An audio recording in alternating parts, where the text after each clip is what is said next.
I now hear say that we have our invigilators, we have our supervisors who happen to be our teachers.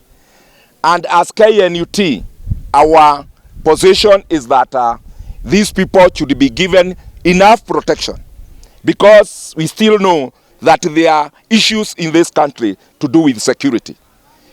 Go to Northeastern, you'll get that we have candidates there, we have our teachers there, and the security there is a threat to our members. That is the invigilator and supervisor, not leaving our pupils come students who are doing the same exam.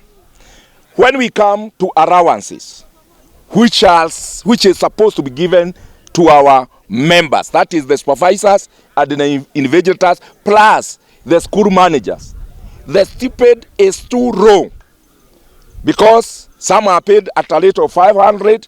These are the invigilators. The other day I saw that they have been added 50 killings.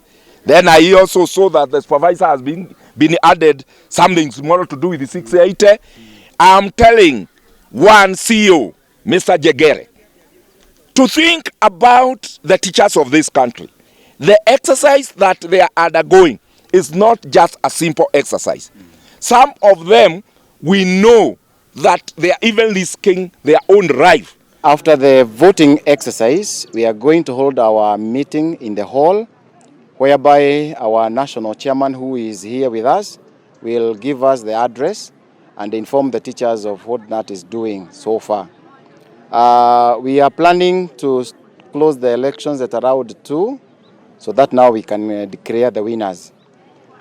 This being a by-election, it is only to fill the 2 positions, but there will be in office for only a year, because in 2026 we will have our general elections, and then they will be again in the election to defend their positions.